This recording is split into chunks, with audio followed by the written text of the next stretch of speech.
Chaque année en Suisse, près de 15 000 enfants sont entraînés dans le divorce de leurs parents, un chiffre auquel il faut ajouter tous ceux nés hors mariage et dont les parents se séparent.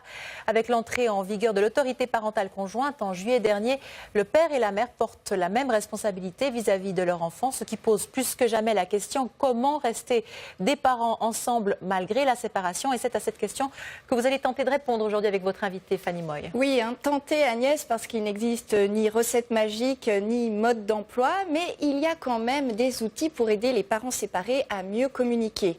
En Suisse, l'âge médian des enfants lors d'un divorce est de 10 ans et dans 30 à 50% des cas, la séparation de leurs parents est conflictuelle. Autant dire que pour de nombreux ex, rester des parents de manière sereine est un véritable casse-tête. Mais depuis peu, heureusement, il existe Easy2Family, une plateforme internet que vous avez créée, Charles Grossrieder.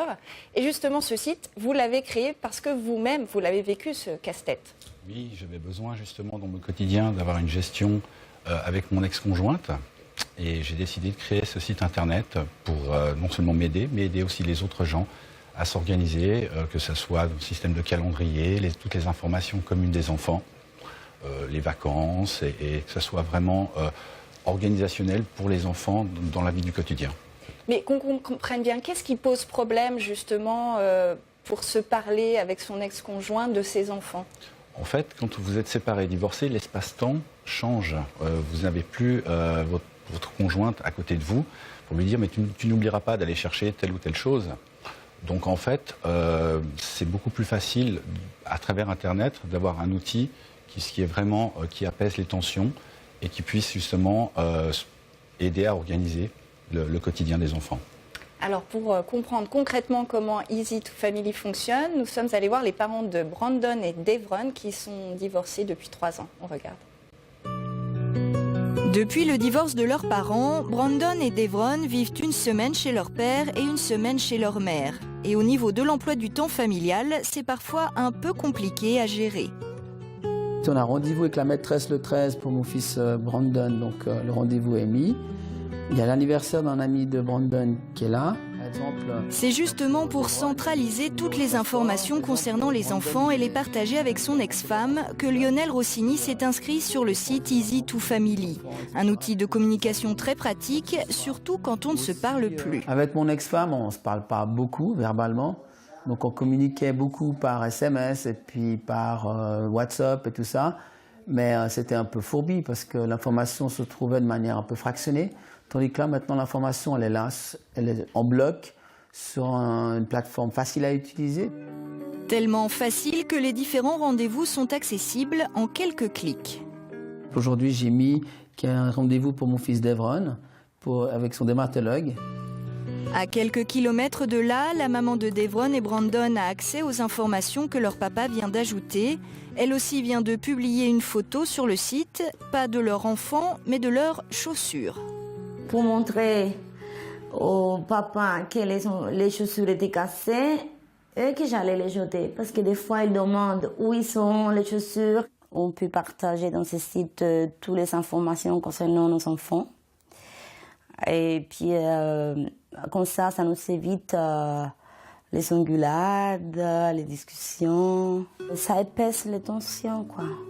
Maintenant, ça nous permet de communiquer sur le seul sujet auquel on est intéressé de communiquer, nos enfants. C'est vraiment un trait d'union, et un trait d'union intelligent, je trouve. Un trait d'union intelligent, c'est bien ça ?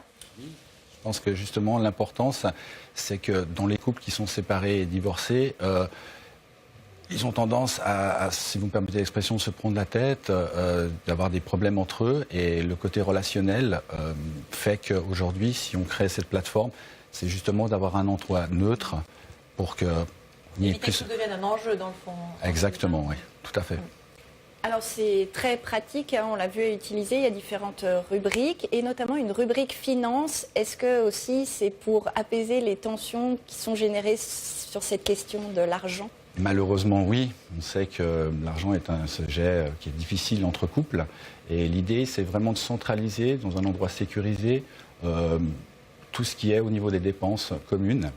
Et vous avez aussi la possibilité de faire des demandes de dépenses Exemple, pour Noël, j'aimerais acheter un vélo, est-ce que tu es d'accord de partager à hauteur de 50%, etc. Et vous avez vraiment de la transparence au niveau financier pour les couples.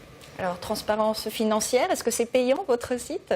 Oui, c'est 12 francs par mois, mais c'est gratuit pendant les 2 premiers mois, les temps que les gens se fassent la main et qu'ils soient contents du site. Et à partir de là, ils pourront payer, oui. Continuer à coopérer, ça semble facile à dire comme ça, mais dans la vraie vie, c'est parfois très compliqué, non? Oui, c'est très compliqué. C'est vrai qu'il y a des tensions dès le départ. Après, je pense qu'il y a plusieurs degrés dans le divorce. Avec le temps, les choses s'apaisent en termes de relationnel. Et je crois que c'est ça qui est important aussi. Surtout pour le bien de l'enfant. Vous, par exemple, ça fait combien de temps que vous êtes séparés? 2 ans et demi. Et c'est vrai qu'au départ, c'est un peu tendu. Et puis gentiment, je crois qu'après, il faut être responsable. Quand vous avez des enfants, le plus important, c'est l'enfant. Donc il faut être intelligent à ce niveau-là, ça c'est sûr. Et finalement, peut-être que grâce à cette séparation, vous avez pu avoir un nouveau départ à travers ce site? Oui, justement. Et puis j'en suis heureux car ça parle aux gens et il y a de plus en plus de gens qui utilisent ce site et qui en ont besoin.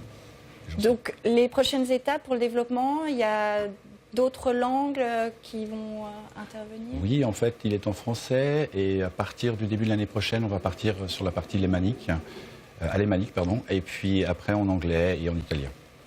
Et on voit, c'est vraiment l'enfant qui est au cœur du site. Est-ce que le danger, c'est pas aussi des fois perdre un petit peu le lien avec ses enfants si on n'est pas forcément en garde partagée? Ce site permet de mettre des photos, des vidéos, on l'a peut-être pas vraiment Oui, dit. effectivement, en fait, au-delà du fait qu'il y a un calendrier en commun, cette semaine c'est toi, cette semaine c'est moi, vous avez toutes les informations de vos enfants, que ça soit le nom des contacts, que ça soit au niveau médical, au niveau général. Vous avez vraiment toutes les informations des enfants, son groupe sanguin ou autre. Vous pouvez aussi partager des photos et vidéos avec les autres membres de la famille. L'idée, c'est que ce n'est pas parce que vous êtes séparés et divorcés que la vie de l'enfant au niveau de la famille ne continue pas. Très bien, merci beaucoup Charles Grossrieder.